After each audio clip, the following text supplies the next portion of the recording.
त्याचबरोबर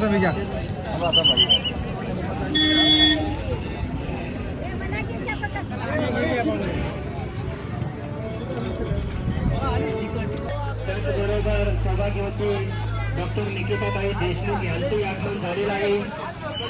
आदरणीय दादांच्या प्रतिमेचे पूजन या ठिकाणी विविध मान्यवरांच्या उपस्थितीमध्ये या ठिकाणी संपन्न झालेलं आहे। आपल्या सर्वांनाच ठाऊक आहे, आता वारकरीची सर्वांची आतुरता आहे ती पांडुरंगाच्या दिशेने सर्व वारकरी चाललेले आहेत। आणि आज तीच दिंडी सांगोला तालुक्यातून जात असताना सांगोला तालुक्याचे लोकप्रिय आमदार डॉक्टर बाबासाहेब देशमुख यांच्या वतीने आणि doctor Babasaheb Deshmukh medical faculty यांच्या वतीने या ठिकाणी महाआरोग्य शिबिराचे आयोजन केलं होतं।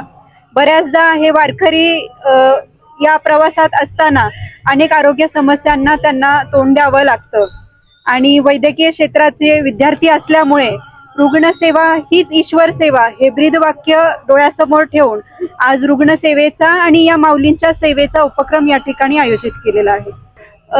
दिंडी पंढरपूरच्या दिशेने जात असताना या वारकऱ्यांची छोटीशी सेवा करण्याचा हेतू दृष्टीने या तालुक्याचे लोकप्रिय आमदार डॉक्टर बाबासाहेब देशमुख त्याचबरोबर शेतकरी कामगार पक्ष व पुरोगामी युवक संघटना यांच्या संयुक्त विद्यमानाने जे वारकरी पंढरपूरच्या दिशेने जात आहेत त्यांच्यासाठी छोटंसं खाऊ वाटप असेल, त्याच्यात फळं असतील किंवा त्यांना लागणारं जे पाणी असेल असं छोटासा उपक्रम अल्पोपहाराचा उपक्रम या ठिकाणी राबवलेला आहे।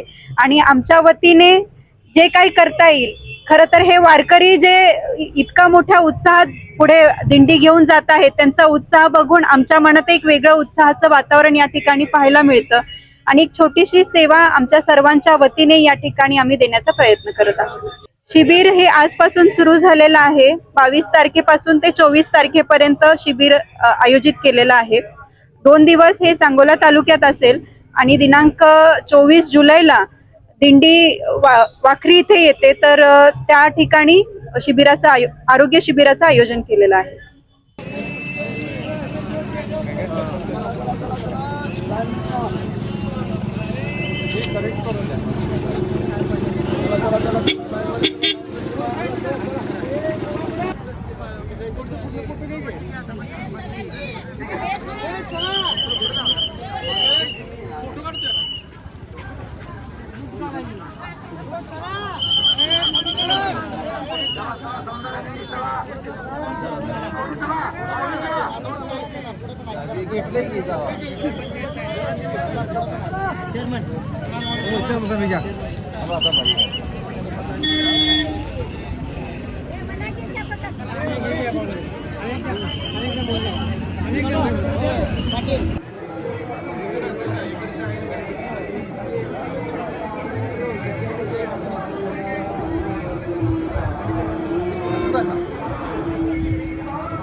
मोफत आरोग्य तपासणी शिबिर चालू आहे। ज्या भाविकांना काही त्रास होत असेल तर त्या भाविकांनी आतमध्ये आपल्या आरोग्याची तपासणी करून घ्यायची आहे।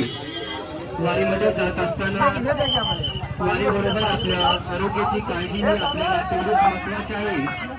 त्यामुळे आपण सर्वांनी आपल्या आरोग्याची